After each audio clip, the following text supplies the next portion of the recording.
Boxing fans, what's the deal? Wait to feel y'all show up.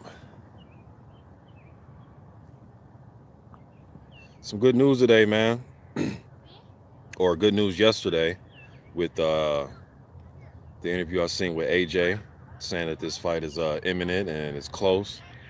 Right now, just a few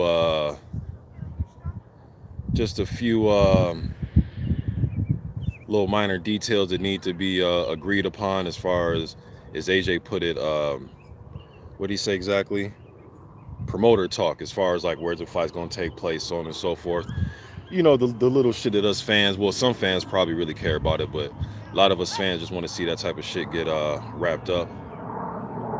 Kind of multitasking right here, man. Just finish up practicing with my kids on their football at the park, so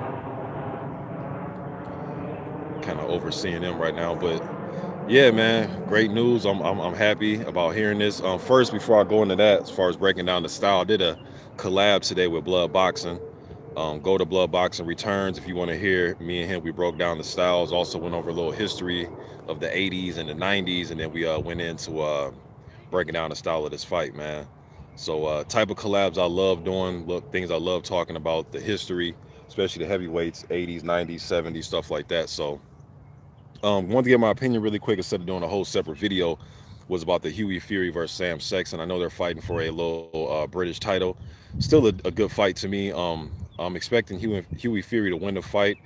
Expecting him to outbox Sexton. I know Sexton will kind of want to box with you. Good catch. Will kind of want to box with you a little bit. I think he will have to do kind of what he did against Corners to some degree, as far as when he used that jab, try to push Huey into the ropes and rough him up. I don't think him. I don't think him trying to stay on the outside and outbox Huey Fury is a good idea. Huey Fury shit can probably outbox 90% of every heavyweight that's out there fighting off that back foot. The Joseph Parker fight, I had Parker winning that fight. When I watched it initially, I had Parker winning as far as rounds. I had him winning 6-5-1. So I thought that was a close fight. Then when I watched it again, I had it 7-5, 6-5-1, 7-5, somewhere in there for Parker. I didn't think Huey set down his shots enough, man. And made some punches count. I know he likes to watch guys like Larry Holmes and Ali, but one thing's about those guys that people forget, yes, they were good outboxers, but they were guys that I would call boxer fighters, meaning they would sit down on some shots. If they knew that, hey man, me trying to move on the back foot isn't really working all that great, I'm gonna set my feet and fight you off me. You know what I mean? And Huey doesn't do enough of that in my opinion. So I expect him to beat Sam Sexton by unanimous decision. Uh, hey, go run the hills about 5 times. All right, go run the hill. For these just joining, I'm out here with my two sons. They both play football. They're quarterbacks of their teams. What? You just bring it with you. Just bring it with you. Just run the hill 5 times and then keep doing that drill. But anyways, where was I? Yeah, so I expect Huey Fury to win that fight, man. Um, see a few of y'all join. Tavares Dot was good. He says Huey would box his ears off. D.O.B. Newley says Sam Sexton is terrible. I think Sexton and Hay would be close fight now. That's how bad Sexton is. Or that's how bad Hay is right now, where you think both of them would be a close fight. Callie Sauerland, he says, just put $80 on my man Lenard. That's going to be a good fight tonight. I expect Lomo to win that fight, though. Man, Poby says, what's good, fam? Yeah, so now as far as this Wilder and AJ, the style breakdown, like I said, go check out Blood Boxing Returns. Me and him did a collab on it. And I broke down the style on his video. But as far as just a quick little style breakdown, Wilder and AJ, I think Wilder seems quicker on defense. As far as the way he moves, he gets out the way of punches. I'm talking about up top, upper body, the way he moves and he can get out of the way of punches. And, you know what I mean? He seems kind of quick. He seems more quick than AJ does. AJ seems a little upright when he seems a little upright with his defense, man. Although AJ the type he likes to put up the high guard, he likes to slip. He likes to slip, roll with punches, and then come back with his punches. He'll parry. He'll catch your straight right hand or your jab, and he'll come back with something. He'll parry it with the straight right hand or his own jab. but his head just seems stationary. Although the high guard's up, he's rolling, he's moving. The head is still in this region. It may turn, guard up to block, but the head is still here. And I think that's an easy target for Wilder to hit. Something I brought up on the live stream with Blood was that a fight that I watched earlier today kind of puts me in the mind frame of what Joshua could do to beat Wilder. And it was a fight, although it's a middleweight fight from back in the day, it was Thomas Hearns versus Iran Barkley, their first fight. And it was almost like the same thing. Now, obviously, Tommy Hearns is a far more superior technical fighter than a lot of fighters, but then Deontay Wilder. Wilder's more unorthodox fighter, but Hearns was the rangier, tall guy with the jab and a good right hand, right? That's what Tommy Hearns is known for, is a good straight right hand. That's Wilder's bread and butter. But what Barkley was doing is kind of like what AJ does, where he puts up the high guard. But one thing Barkley was doing that I don't think AJ does enough is Barkley was kind of changing levels, where he was keeping up the high guard, but then he was jabbing down to the body, coming back up, kind of slipping and changing levels and setting Tommy Hearns up with overhands. And the shot that caught Hearns was kind of, Hearns was throwing and Barkley was kind of sliding out and rolling. Then he came over with an overhand shot, caught Tommy Hearns, and that was a shot that put him down. That Hearns got back up, then he finished him off against the ropes. Then they had a rematch. But anyways, hold on. But then they had a rematch. Yeah, go ahead and get something to drink. Do not gulp, take sips, all right? And then get back out there. But yeah, Hearns and Barkley is, it's kind of like what AJ could do. And AJ is good at, just like Barkley, he's good with hooks and uppercuts. And I think on the inside or anything mid-range, I think that favors AJ mid-range. I'm curious to see who's going to try to attack the body.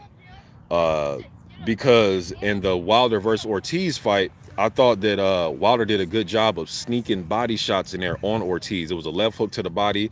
And also in the Stavern fight where Wilder, now I know Stavern's a little bit more stationary target, but he was sneaking good body shots on Stavern when Stavern had the high guard going. So I think he should, try to sneak shots in. But the thing with Wilder, it's like a gift and a curse. He's so unorthodox. He's so off balance. Some of these shots is like, man, if he don't land, he may get knocked down just purely being off balance and the sheer power of Anthony Joshua just pushing him down. You know what I mean? Don't gulp, man. Take sips. You're going to get cramps out there. Listen to me. Don't gulp. Take sips. That's enough. Now keep running routes, all right? Keep running routes. Throw it to his hands. Lead him with the pass. Don't throw it right to him. You got to lead him. If he's going left, you got to lead him. All right, if you're going right, you got to lead him with the pass. Keep going. You know what I mean? Nah, just run this way. You got all this field. Run the hills too. You know what I mean? But so yeah, man, that's what I think AJ gonna have to do is, and then like another thing, and I brought this up on Blood's live stream is, and I know, stay over there, guys.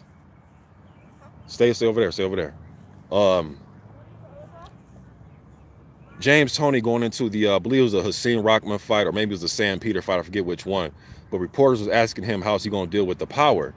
And James Toney said, shit, what do you mean? I'm going to step right to him and take his right hand away. And they were just everybody kind of looking at the comment like, what? You going to step right to him? Now, obviously, Anthony Joshua and like 99% of fighters today don't have the savviness or are crafty fighters on the inside like a James Toney, all right? James Toney's an all-time great, especially fighting on the inside against big power punchers. So, but what I do think that Joshua could do is he's going to have to step to Wilder, man. Step to him. I think trying to fight at a long range will not benefit him. Now, he does have a long reach. He can throw some good straight punches. But I think his best bet is to get close, make it mid-range to where it's hooks. Got to catch with your hands, not your chest. Is hooks and uppercuts. Hooks, uppercuts. And because I think if he gets into an exchange like that and Wilder starts to reel off hooks and uppercuts, I think AJ is built powerful. He's a big dude, man. So I think he's built powerful enough and he's strong enough to where he can put up the high guard and roll with those hooks and uppercuts of Wilder and come down the middle. But Wilder, man, the dude's crafty. The dude is really crafty, and he can find ways to sneak his right hand in there. I like his double jab. He can snap the jab. He has different variations of his jab, where I think AJ is more one-dimensional with his jab. His is more of a thudding jab trying to hurt you. When he throws his jab, I see a guy he's not trying to line you up with anything. He's not trying to throw a little, pity pat type jab to where he's looking for an opening. He's throwing it to land, which could be a good thing, it'd be a bad thing. It could be a bad thing, meaning that they can anticipate that type of jab. You know it's coming hard, you know it's coming straight. Now, it can take your head off, or you can counter it, because it's just one speed. Every time it's one speed. You know what I mean? So he's gonna have to figure out a way to, at least if you are gonna throw a jab like that, mix it up by throwing it to different parts of Deontay Wilder. One time you might jab to the body, you might jab upstairs, but he has to drop levels. I think his thing is dropping levels and not being so straight up, man.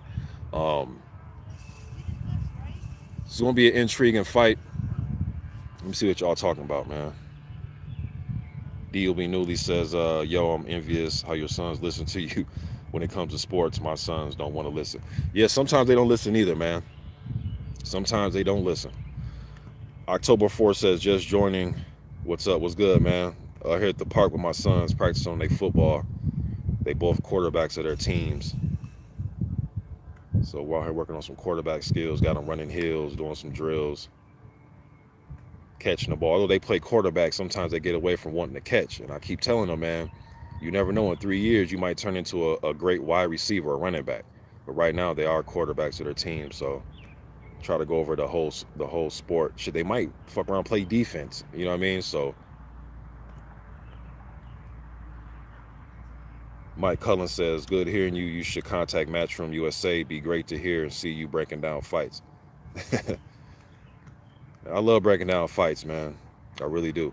Mac G12 says, I'm rooting for Wilder, but this fight, in my belief, is 50-50. Yeah, I think it's a good competitive fight, not only on paper, but just breaking down the styles, man.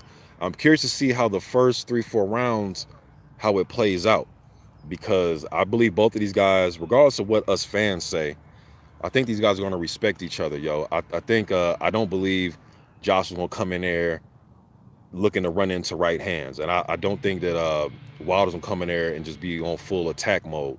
I think he knows that he has a different fighter in front of him. Now, he's fought some guys that tall, like Kelvin Price was tall. Gerald Washington probably has the closest build to Joshua, although he's not as muscular, but he's another tall, big guy. You know what I mean? And I didn't see Wilder get manhandled or overwhelmed in those fights.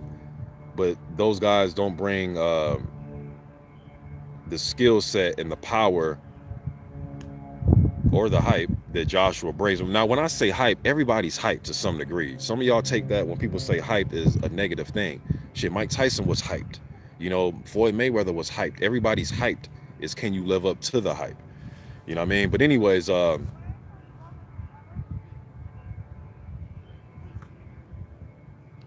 good. It's gonna be a good fight, man. It's gonna be a good fight.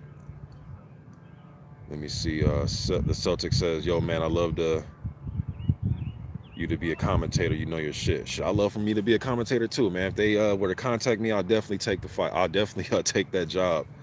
I think it'd be a good gig, man.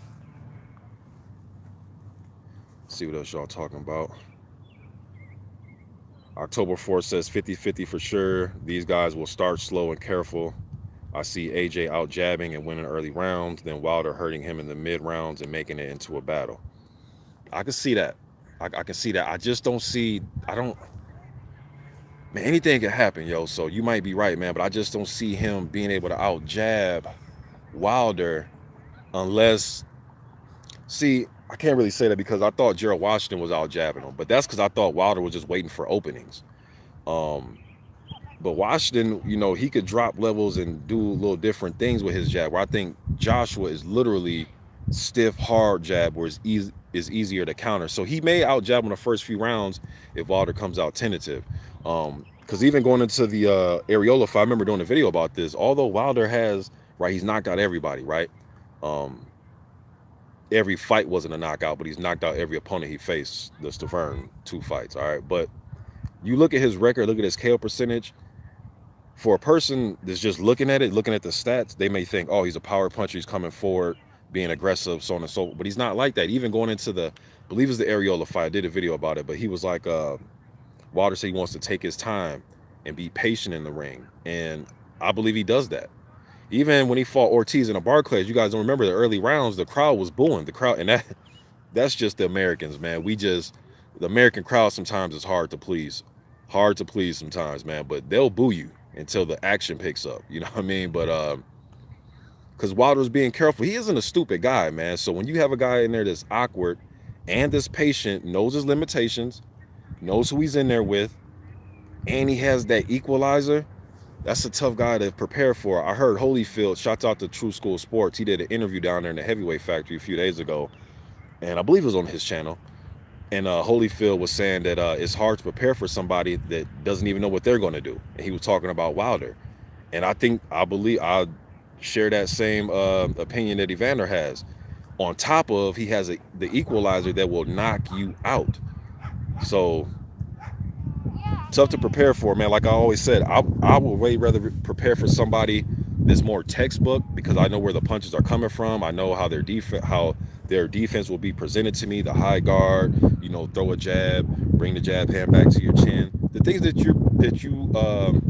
that a trainer will teach you. Those are the basic fundamentals. You know what I mean? I'm not hating on it. I'm just saying I would rather prepare for somebody like that than somebody where you don't know what they're doing. Their footwork may look off and awkward, but they're quick enough to get out the way. The right hand seems as if you can see it coming, but then dudes get put to sleep. The jab seems like he's pawing with it, but he's out of range to the point where you don't want to just rush in because you don't want to get hit with something you don't see coming. And then he's added this good catch. But then he's added this little snapping left hook. And that's another misconception I think people have, is they think the only punch Wilder has is his right hand. I think that's the punch that'll put you to sleep the fastest, but I think that left hook is something to be respected. I don't see nobody really wanting to get in there and just get slapped in the face with or punched in the face with left hooks. You know what I mean? And it's also going to come down to who can adjust to the other guy's power, and who's going to be who can take the other guy's power. Now, when I say take their power, Ortiz, for example, right? One of the reasons I thought he had the success he had is not only because he's a beautiful boxer and an excellent counter puncher, is because the first few rounds he was getting hit with some good right hands. Like Wilder was landing good right hands on him. Ortiz was eating them up. He was eating them like M&Ms and still coming forward, putting pressure, and he was reacting to everything Wilder did. He was able to match Wilder with reflexes and movements and feints, and that's what I thought was throwing Wilder off. Good catch. That's what I thought was throwing Wilder off a little bit. Good catch. See what y'all talking about. Let me see here. Let me see. October 4th says the Washington fight makes me think AJ will outjab Wilder, but never know. I get that Wilder learns from his fights too. Yeah, and I remember after that fight, that was one of the fights that made me think, like, damn, I think AJ is a better version of Gerald Washington. So the first 4 rounds, I'm like, man, if AJ can implement kind of what Washington was doing and landing some hard shots. That's one thing that Washington didn't do enough of, is landing hard shots. He did a good job of jabbing and moving a little bit, and just when Wilder was in the process of waiting it out, he did a good job of landing his shots and being a little bit more active than Wilder. Now, if you add a guy that got some power punches and good combination puncher and a little bit more confident in his offensive game, it can trouble Deontay Wilder. And I think that's what AJ presents. Mac G12 says, changing topics a bit. Is Dubois a true threat in heavyweight? I have yet to watch any of his fights. Well, go check him out, bro.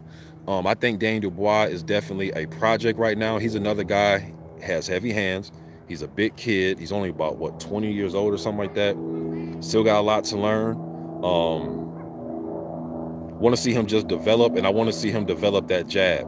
Now, when I say develop a jab, yes, he has used the jab punch in his fights. All right, I mean where you can literally win a whole round just using your jab. Lennox Lewis was perfect at this. Well, there's a lot of guys, Holmes, Vladimir, Ali. There's a lot of guys that use their jabs and fight. Joe Louis had an excellent jab. But what I mean by that is where you could depend on more than just one big shot or those big shots where you have different facets of your game. And to me, when you're 6'6", 6'7", and all that, you got to have a good jab. I know today's heavyweights are taller, but still though, man, you got to have a jab in your arsenal at heavyweight, man. It'll take you a long way. Just not a heavyweight, but in the fight game period, it'll take you a long way. Um, but I want to see him develop, want to see more of him, and I would love to see him fight Nick Webb or Nathan Gorman. The Nathan Gorman fight is the fight that I really want to see. Nathan Gorman, if you didn't know, Mac G12, he is another UK prospect, um, trained by Ricky Hatton. Good body puncher, seems to have good technique, good fundamental skill set. So I think Dubois is a up and coming good. He's a good talent, man. Um, but there's a lot of good up and coming talented guys that are 6'6", 6'7", 6'8". You know what I mean? So throw him in the lot of a lot of guys. Um, Shit, you got there's a lot of good up and coming prospects, man. Sorenko, you got Dubois, Gorman, Nick Webb. Um, Good catch. You got Joe Joyce out there, who's a grown ass man. Joyce is a prospect as far as his record and his experience in pros, but that's the dude that's been around the block, silver medalist. You got Philippe Herkovic, you got Ivan Daichko, you got I can name prospects for days. F.A. Ajagba, who I like. You got Martin Bacoli. Um, there's a lot of them, man. Another kid out of America who I like that doesn't get enough press is Jermaine Franklin. I like his hand speed. I seen him fight in the amateurs. He won the National Golden Gloves against damn, who's the guy that he beat, man? I forgot this guy. Cam Awesome. And Cam Awesome is a guy that's won literally about 20 national tournaments. He's usually the favorite every year in the National Golden Gloves. And Franklin took care of him. He has good hand speed, good defense, good reflexes. His body type, you may look and say, but the kid can fight. Darmani Rock is another kid that I like. A lot of prospects out there, man. So Dubois, just want to see him develop a little bit more, work on that head movement. I don't think he moves his head enough, but from the guys he's been fighting, it's been downhill fights, so he can be very aggressive, not really worrying about anything coming back. But you guys know as well as I do, the more you develop, man, you got to start moving that head and add different things to your game. D. Obinuli says there's going to be a jabbing. Okay, I think I read that. Let me see. So I think it's going to be a jabbing contest for about 6 rounds. When they lose a bit of energy, then it will be who's more accurate and better defensively that wins, or just who defense is harder to deal with. Because if you look at it, to most fans, the guy that has the high guard, that can roll, that can parry, hey, he has the better defense. Or is it the guy who's a little bit more awkward, who's a little bit more loose, a little bit more elusive, that can lean back, you know what I mean? Bend at the waist, make you miss like that.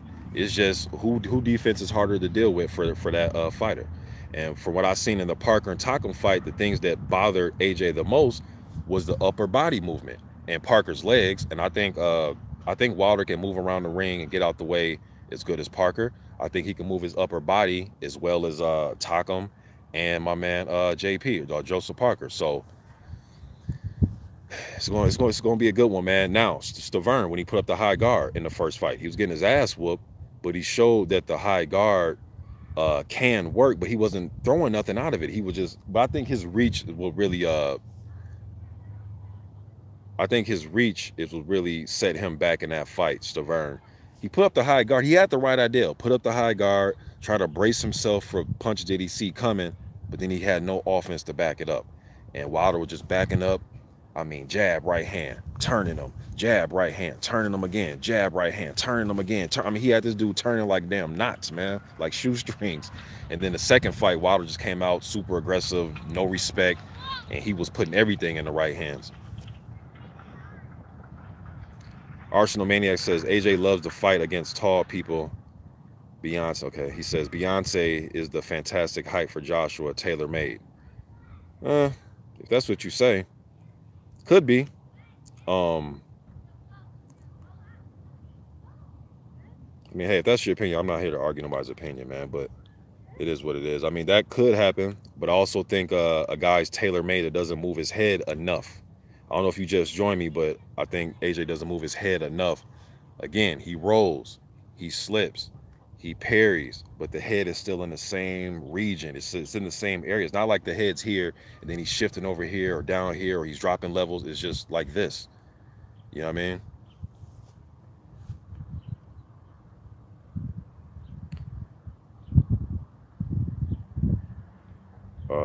Billy Bryan says, I just don't think Wilder is that good. AJ will definitely knock him out. Fair enough. Arsenal Maniac says Ortiz was 55 years old, tough guy. That's all. He's not 1/10 the caliber of Klitschko. Damn, 1/10. Okay. Don't think he was 55 though, but I get it. I know what the thing is on YouTube, on social media. He was 75 years old. Well, he's the, like I always say, he was the toughest 55-year-old motherfucker I ever seen fight.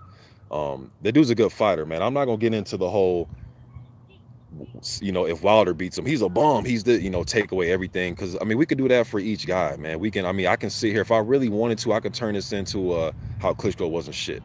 I could if I wanted to, but there's no need for that, man.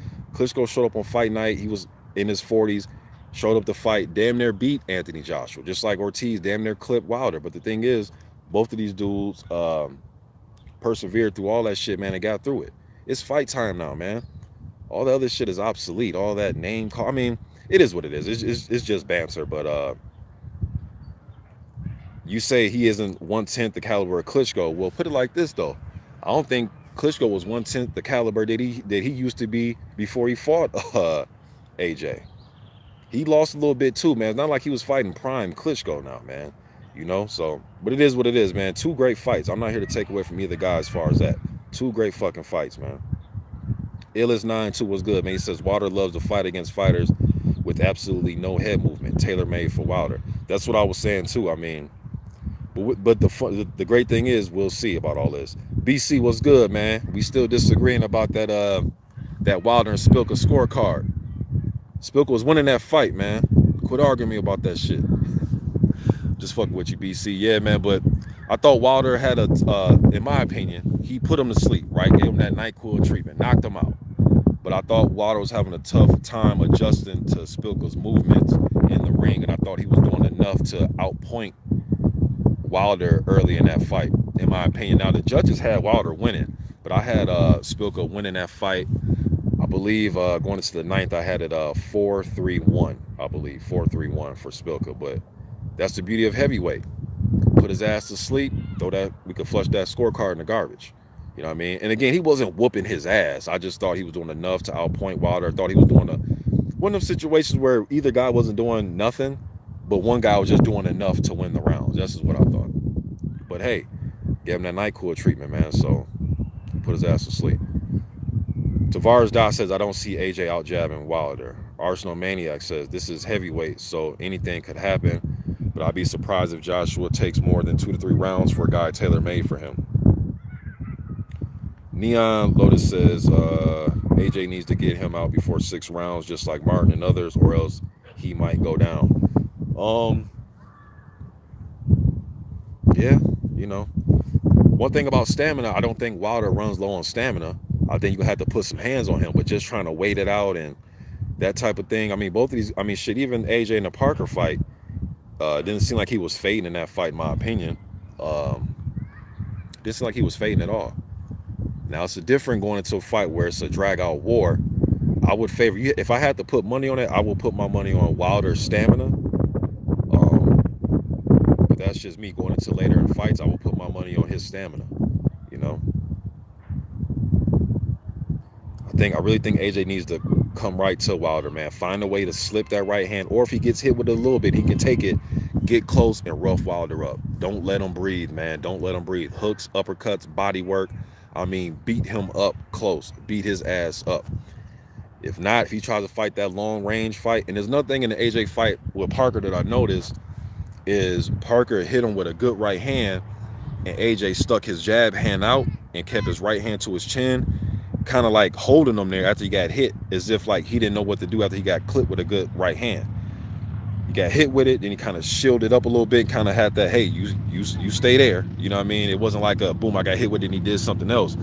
So I'm kind of curious to how he'll react if Wilder starts getting through with those right hands. Klitschko seemed, or not Klitschko, but Joshua seems like his mindset is he get hit with a good shot. That's why it surprised me. But his mindset seems as if the type, if he gets hit with something good, he's going to try to hit you back with 2 or 3 more shots. You know what I mean? He showed it a lot in the Klitschko fight. He showed it in the Dillian White fight. When White caught him, he came back and tried to attack. You know what I mean? Guitars for You says, I just know AJ better be cautious. Wilder shoots a right, bam, AJ goes down, boom. I believe that too. Illis92 says, Wilder carries his power into the championship rounds. He is literally dangerous for 36 minutes. No way in hell AJ avoids danger that long. That's my thinking too, man. The dude, his power seems to carry. Man, that right hand is crazy, yo. And I watched a lot of heavyweights, man. You know what I mean? Ken Norton, Ali, Joe Louis, Holmes, Weaver, Page, Peaklon Thomas, Michael Grant, Deontay Wilder, Arthur Spilka, Brian Jennings, uh, John Tate. I've watched from the 60s, 70s, the 80s, uh, Marciano. I watched them all. I can sit here and drop names all day from every era. I'm telling you, man, this right hand is special. Uh, it's a special right hand. If there's one thing about him I think is special, it is his right hand, man. I really believe that. Um, Watching guys like Shavers, watching guys like Shannon Briggs, guys who are known to just have heavy hands, regardless of what their resume was, but just guys who know to have really heavy, even Jerry Cooney when he was coming up and being hyped up. This shit is up there, man, as far as single power punches. This shit, even Lennox had underrated power, in my opinion. Um, Razor Ruddock with his left hand when they're calling it the smash and all that. This shit's right up there, man, in my opinion. In my honest opinion of watching fights, not just coming here talking out of my ass, man, but actually watching fighters from different eras, what they brought to the table. His power's right up there. The hell they doing with that dog over there? Damn. Sir Cryptimus Prime says AJ needs to retire, spend 2 years in the hyperbolic time chamber. Take 2. Y'all tripping in here, man.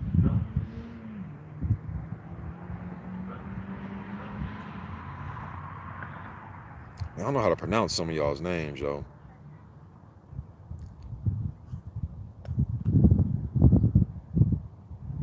Skinny and OGB. He says he had the stamina versus Parker. Yeah, he had pretty good stamina against Parker. I wish the referee would have let them fight on the inside. Man, that dude was just so quick to jump in, and I'm like, damn, let the dudes fight on the inside. It's like he was just like not allowing. It was like an inside fight was almost like deemed as illegal to that referee almost. He was breaking that shit up like it was illegal.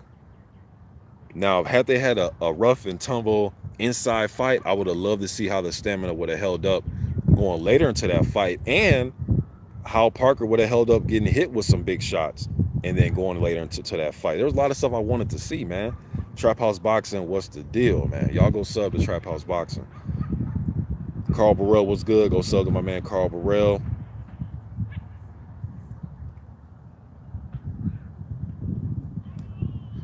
St. Cruising, what's up, man?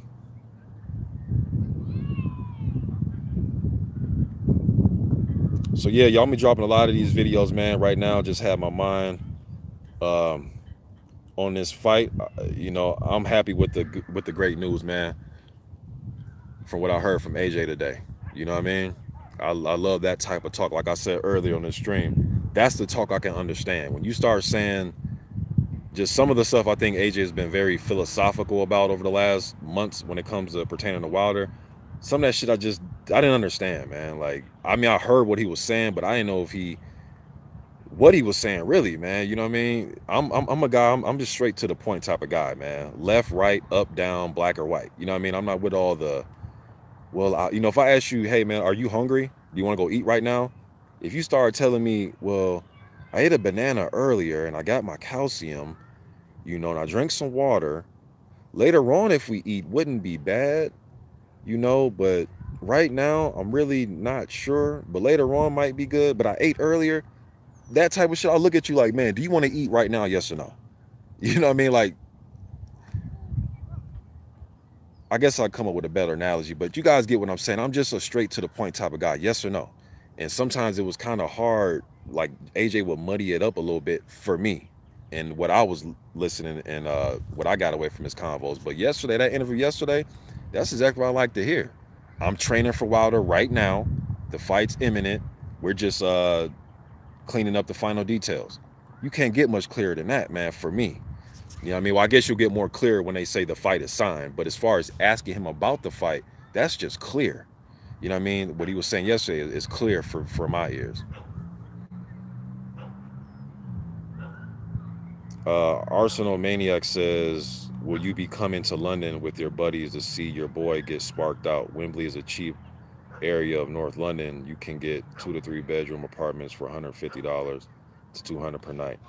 Unfortunately, no, I wouldn't be coming to London. I'm gonna watch in the comfort of my own home, man. Undisputed. I don't give a damn who y'all going for, but undisputed, man. Just think, y'all. 1999, where we had two undisputed fights that year. There's a rematch of Lennox versus the Real Deal. You know what I mean? But man, this is what's up, yo. Neon Lotus says, I don't think Klitschko ducked anyone. The only thing about the Klitschko era, yo, that is we had to deal with the 1A, 1B aspect of their era. Meaning, in the 70s, we got to see Holmes, or not Holmes, but we did get to see Holmes, but we got to see Ali dominate that era for the most part. Um, you know what I'm saying? We got to see him fight Foreman, Frazier. So there was no doubt in our minds who the best guy was. Whereas in the Klitschko, and they're brothers. And I remember doing a video in 2010. I got a lot of heat for this too, but I was like, man, I want to see these dudes fight, brothers or not. I mean, I was just pissed off because in every era we get to know who the guy is, not this 1A, 1B, but I get it. It's two blood brothers that made history. So I understand that part, the history of it.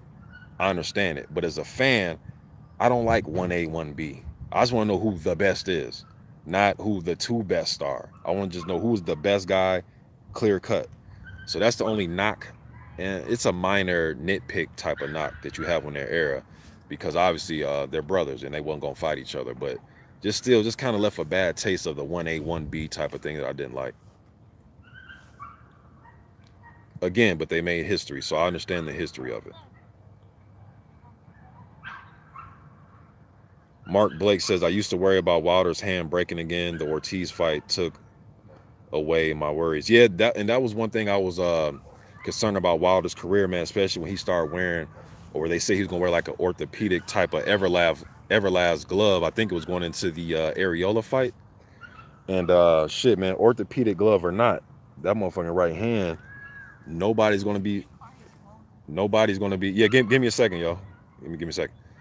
Um, nobody's gonna be able to get out the way of that right hand, man. Whether he has an orthopedic glove on or not. And that was like a few years ago, so I'm not sure what's the deal is now. But his hand seems as if it's been holding up. He's been putting motherfuckers to sleep, man. So, but hey, man, one of these little shorties want me to call their phone. I think this dude lost his